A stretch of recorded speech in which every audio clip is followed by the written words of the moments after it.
Every rejection system does the same basic job. It takes products off the line. But how it does that and what happens after can make a big difference. On this episode of Quality Lines, we're digging into what really happens once a vision system flags a defect. It's not just about tossing product in the reject bin, it's about removing it intelligently, protecting good product, and keeping your process moving. We'll break down how smart rejection helps safeguard quality, improve efficiency, and generate data you can actually use to make better decisions on the line.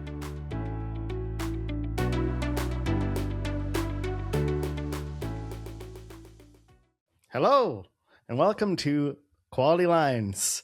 I'm joined today by Dylan King, who will be telling us about rejection. Dylan, we're not talking about the kind of rejection that I've experienced multiple times online. What kind of rejection are we talking about? We're talking about product rejection. So in the context of automation system. Yes, it makes sense. So when we're talking about rejection in that context, what are we looking at? What does that look like? Well, we're talking about physically removing a product from a line. So it doesn't necessarily mean it's going to the trash or something like that. It just means you want to separate this piece from, your bulk flow going to your normal packaging area. Okay. So if I'm like making red things and all of a sudden the green thing comes by, rejection systems would take the green thing off of the line for me, right? Yeah, exactly. Okay, cool. Well, I'm guessing there are a couple of ways to do that. What are some of those? Yeah, so there's tons of ways. You can, many ways. So one of my preferred methods would be air jet rejection. And that's where you have your product flow going over a little jump and you have an air jet nozzle knocking it out of kind of the good flow path. The great thing about that is it's really localized, it's fast, it's really precise, it's great. Another way would be to retract the conveyor, so changing your product flow so it can't continue through to the good supply side. You could divert flow using a push arm to move across the belt and push things over, or paddles as well as an option. And I'm sure lots of people have seen the fruit sorting or tomato sorting where they have tomatoes flying through the air and there's paddles that knock them out. That's another option. And a personal favorite that I refer to as the chicken cannon, which is uses the Venturi effect to create a vacuum, and it picks something off the belt and shoots it off to the side or in another direction.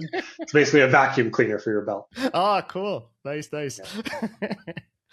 And so I'm guessing that whenever a facility is thinking about implementing a rejection system, there are some steps you have to go through first. What are some of the common ones? Well, the first step is just knowing your product and collecting data around it. So before we like to turn on a rejection system, you want to use the vision system to get a data set about your quality and kind of where you're sitting at. Once you have all that data, you can look through it and decide, what do I want to remove from the stream? Do I want to remove, you can go based on, I want to have at least, probably 1% rejection seems reasonable based on what my throughputs should be. And we can look at that data and figure out kind of what specifics and thresholds we should use. Once you go through that, you want to think about it and be like, hey, am I okay if this piece goes through? My spec says it should be 90 millimeters, but it's actually 91. Do I want to kick it out? Probably not. And so it's deciding where that kind of point is that you actually want to remove something from the line.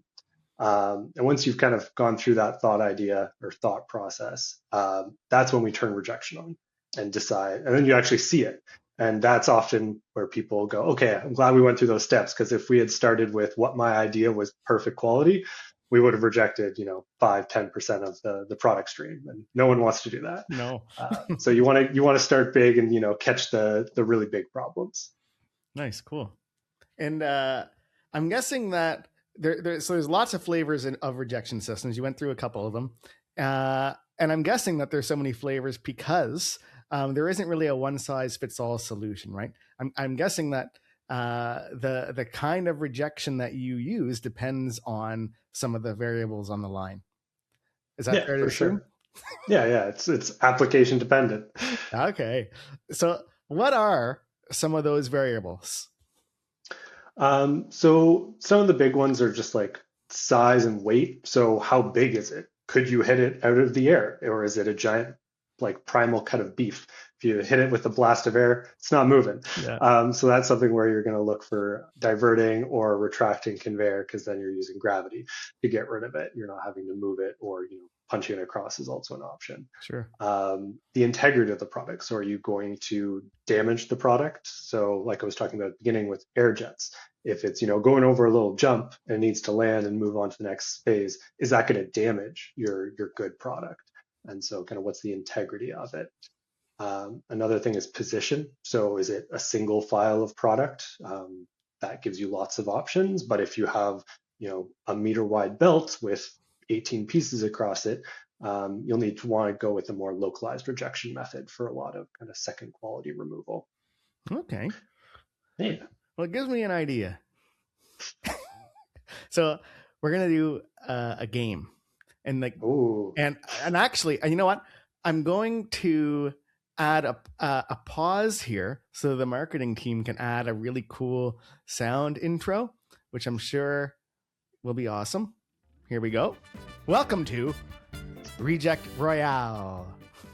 So what we're going to be doing, Dylan, is I'm going to give you a scenario that can happen on a production line, given a number of variables, and I want you to let me know what's the rejection method. Are you ready?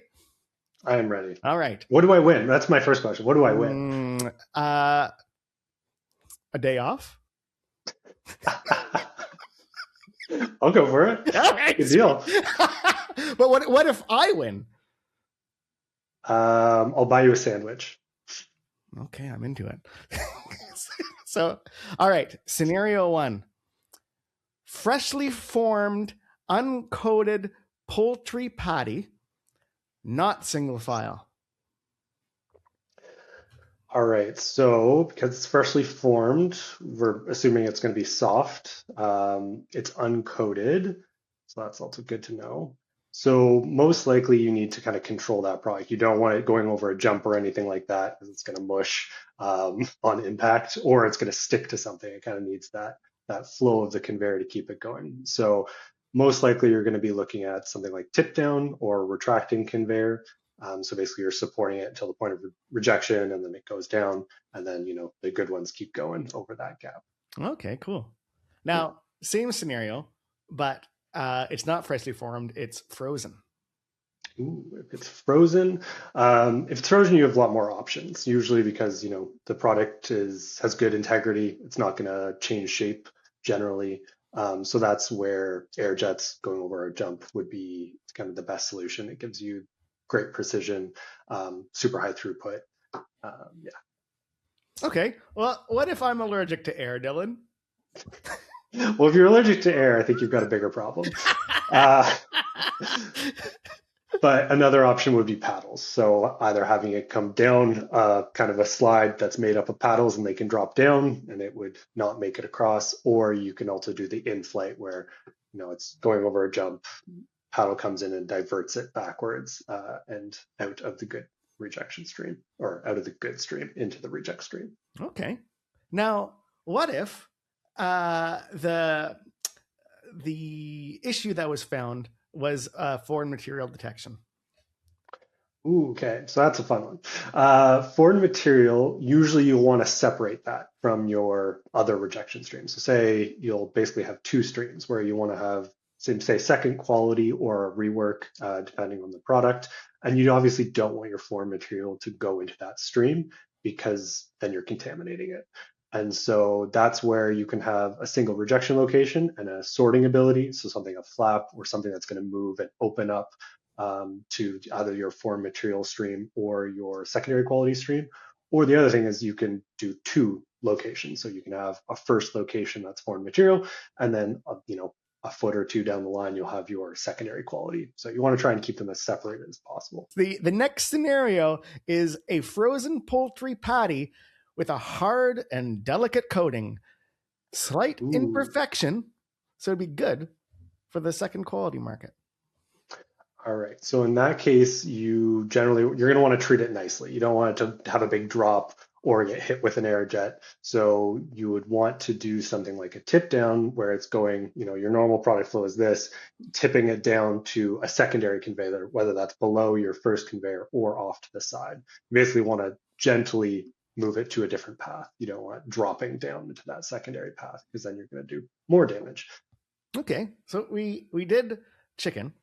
What about meat trim? So this was our most recent episode that we did. So let's say we were inspecting for fat content and for material. Yeah. So with meat trim, generally, it's going to be bigger, bulkier pieces, not going to use air. Your two options there would be kind of a diverter arm or a punch to move across the belt and push it out of the product flow.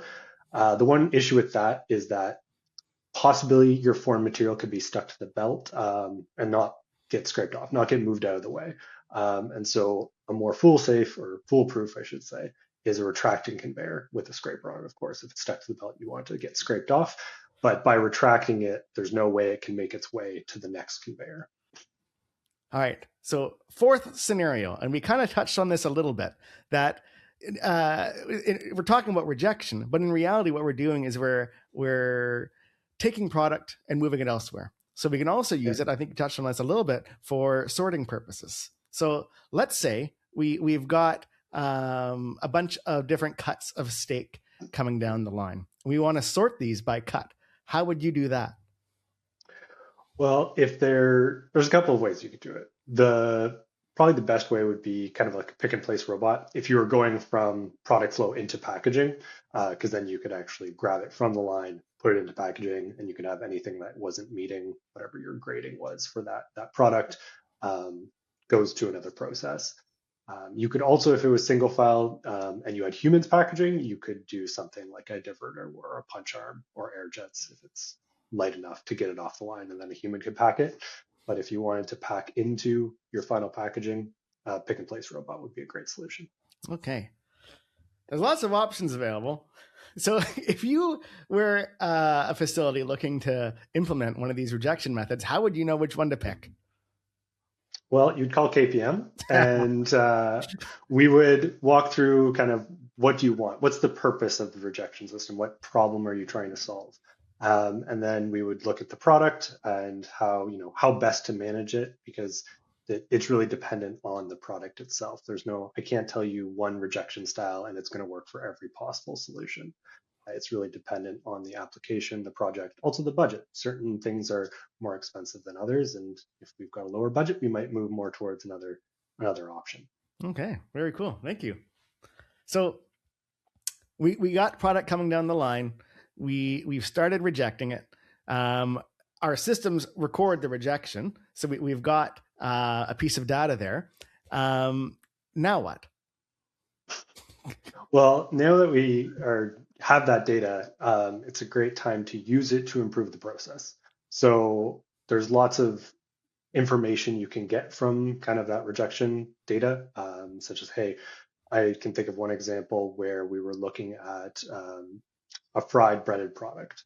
And before implementing the vision system with rejection, they didn't think they had a problem with kind of black crumb coming from the fryer. But once they implemented the rejection system and realized how much was being kicked off, either as foreign material because it's a dark black object, we don't know if it's a plastic or a burnt piece of carbon, or as a second quality, they realized that their fryer filter wasn't working as good as it could. And so it actually led them to make an improvement to that, and their black crumb problem went away. So is a great way that a rejection system and a vision system can kind of help improve processes upstream.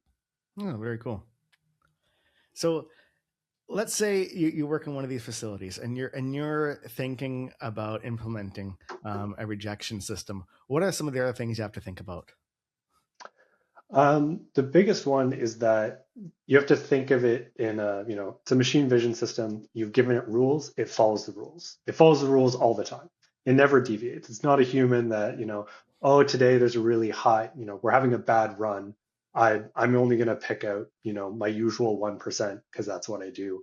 And, even if it is technically out of the quality spec, I'm going to let that pass. Vision systems, they have rules, they follow it. They're not like humans. There's no variability to what they do. And so that's one thing to be aware of when you're implementing is just, being ready for that kind of difference in how product is going to be removed. The other one is that if we're adding, say, bottom inspection to a product, most sites you're only going to have humans able to inspect the top. They're not picking up every piece, flipping it over, or sitting under the belt watching as it goes by. I You're thought not you had a getting good bottom time. inspection. No, no. And so you've just increased the surface area that you can inspect. And so if, say, breading voids or crumb or foreign material, things like that, um, you've just doubled the chances of it being seen. And Yeah. so your rejection rate is, statistically should go up. So that's just something to be aware of when we're implementing. Okay. And I guess it wouldn't be an episode of Quality Lines if we didn't talk about AI. So AI models, they rarely come out of the box ready to go, right? You need to train them for the specific product that's being inspected. How long do you typically think it takes to train an AI model on a new installation? Yeah, so it really depends on the complexity of the problem. Kind of simpler models can be relatively quick. But there's one thing to note with the AI models is that they're iterative for the first little while. Usually, we'll train a first model, we'll try it out, we'll figure out where it's working really well, where it's not working, record more data, train it back into the model, and keep going. So usually you're looking at 2 to 3 iterations, and depending on the complexity, that will take a bit of time. But you're usually able to get some value out of the system within the first few weeks to a month. So it might not be doing everything, might not be doing 100% of what we expect it to do in the end, but we can get value and we can start getting the gross defects. The other great thing about a lot of our systems is that we have the combination of AI plus kind of classic vision system technologies. So, say doubles is a problem, that's easy to get rid of with standard geometry measurements, and so we can get those out of the stream right away. We don't have to wait for the AI model to be ready to go. So we can get kind of value out of the system within 1 to 2 weeks, and then we can get to that final version where it's finding foreign material, it's grading everything, it's great. That might be more like 1 to 2 months. So you had mentioned simple AI models and more complex AI models. What Yeah. would be some of the variables that would make it simple or complex? Well, think of things like foreign material. If you're looking for something that is a completely different color to your product, that's easy to train in. But if, say, you're looking for a plastic that's kind of similar, say orange plastic is somewhere in your facility, and you're producing a breaded product that has an orange hue to it, they're very similar. AI models can find them. That's what's great about them. They can be more human-like and use things like texture and context to be like, hey, that's not product. It's the same color, but I can see the shadow or I can see this texture on it. So it's things like that that will take longer and maybe another round to get trained. But if it's a bright red piece of something on a whitish product, that's super easy to train. We'll get that in the first round probably. So how would you validate that things are working well before turning on the rejection system? Before turning on the rejection system, so we have the ability to basically disable rejection, but run the system as if it was rejecting. So we can get all that data and all those classifications, and we can record what we would have rejected and play it back and say, hey, are these reasonable rejections? Where are their problems? And use that data to train a new version that will be, say, more stringent, less stringent. Oh, so that's pretty cool. So like if you were doing like a new installation, like day one could be I'm just going to record. Yeah, And then you could sit down with the customer and be like, here's how day one went. Here's what we'd have rejected. Here are some examples of why. Are these like rejections that you actually want to do? And then tweak the settings and try again the next day, right? I guess you keep yeah, going until they're comfortable. yeah, exactly. I'm not the quality. I'm not deciding quality. So Sure. it's up to the customer to decide. These are the things I want removed. These are Yeah. the things I don't want removed. Yeah. And it's my job and our team's job to kind of tweak the system to make that happen. Would you say we do a good job? Always stellar. 10 out of 10. Awesome. Good. Okay. Well, Dylan, you made Mhm. it to the rapid fire round. Question number 1, and it's a heavy hitter. Are you double ready? Yes. Okay. Double, triple ready. Woo! Okay. I'm strapped in. Now, when does chicken become poultry, Dylan? Well, I think you have it backwards because poultry is the category. Like chicken is a type of poultry. So there you go. Okay, thank you very much. Question 2. What's your favorite rejection method? It's got to be air jets. They're the best. They're always the most impressive to people because product is coming along and all of a sudden it just disappears. You're like, where'd it go? Very cool. Now, I know you're a foodie. We've talked about food before. Yes. What would you say is your best restaurant experience? Ooh, best restaurant experience.